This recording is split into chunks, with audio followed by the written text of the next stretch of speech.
Hello, Tom Loughton here from Nimba Creations. In this video, I'll show you how to use our SkinWizard Burn Effects kit. The whole effect will use the contents of the kit, which includes blood, singed fat, and pale flesh gels, 10 mixing sticks, gelatin blender and effects blood, and black cream makeup. First, the model's hair is clipped out of the way. I start by heating the blood color gel in a microwave. You must be very cautious when using SkinWizard, as the gel can become extremely hot very quickly. Always do a patch test on your hand before using the heated gel on the model.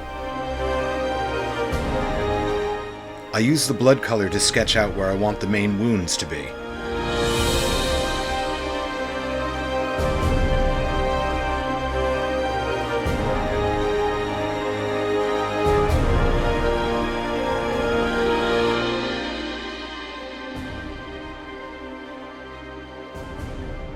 I fill in the outlined wound areas with a thin film of gel.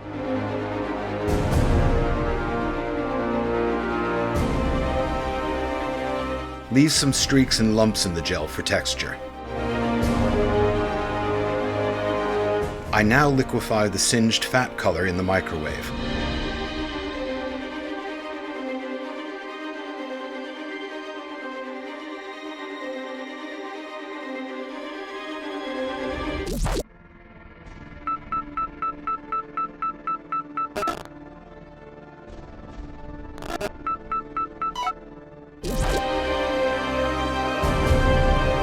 The fat color is spread around the outside edges of the wounds.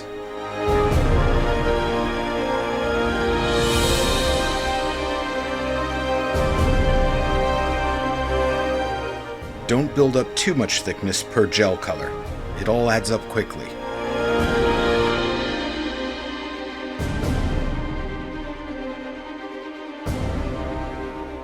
I like to spread a thin film of fat gel over the blood color here and there to add depth and a sense of layers of translucent flesh on top of each other.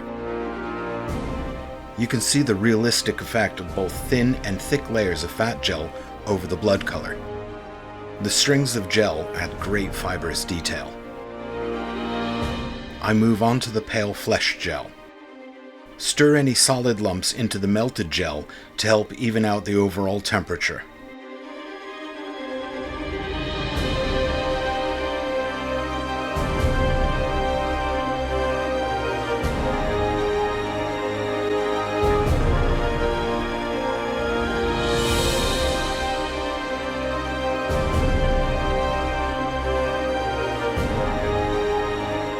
For more depth and texture, I'm using our fine gelatin transfer pads.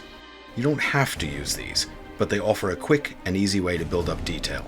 They also help blend the flesh gel into the performer's skin. Press the transfer pad into freshly applied liquid gel. After a few minutes of cooling, the pad is gently peeled away.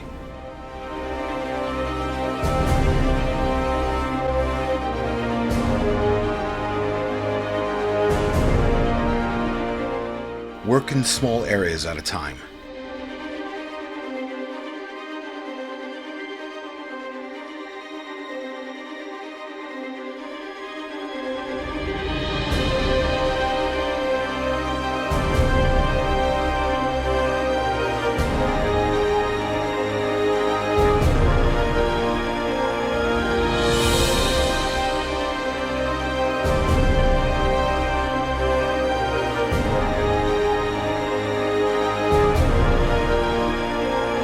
The transfer pads can help you to form the gel around the model's features.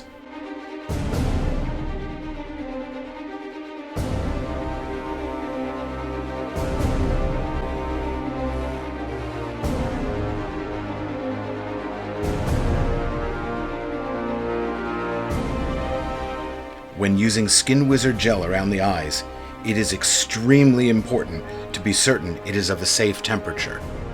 If you aren't 100% confident, do not go near the eyes.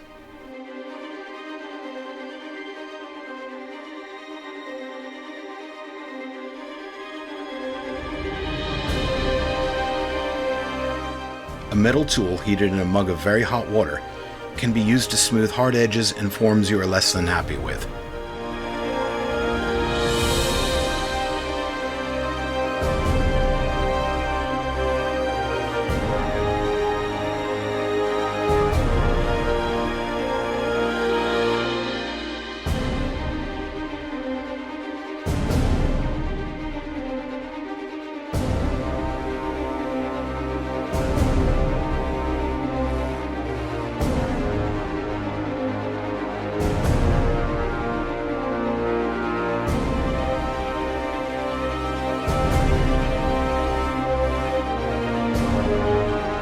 You can go back with any gel color at any time to add highlights, details, and features.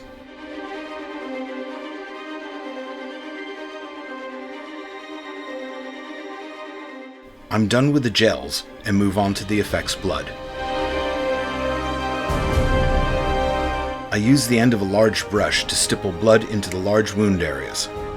I work this in thoroughly and then wipe the majority of it away with a sponge. This gives me a shadowed effect in the wound areas. I use a finer brush to add blood to small individual wounds.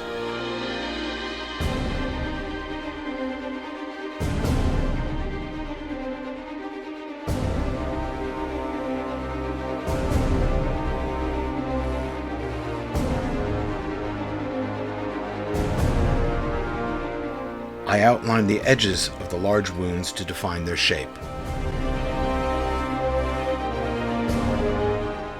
The blood is also used as a subtle paint, adding shape and depth to the flesh and wound areas.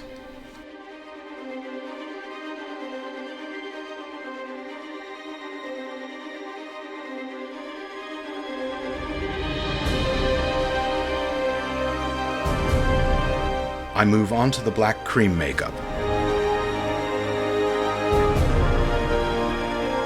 This is applied with a sponge, a brush, and even with the fingers at times.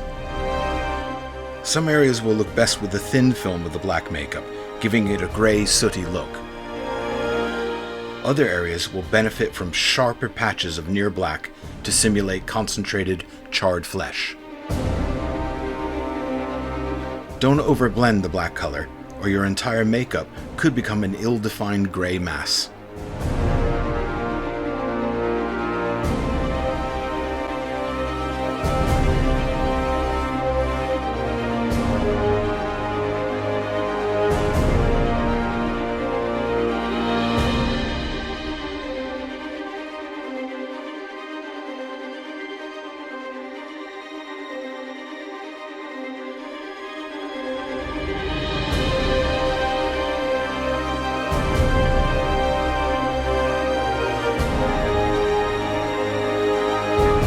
Let the shapes, translucency, contrasts, and colors pop.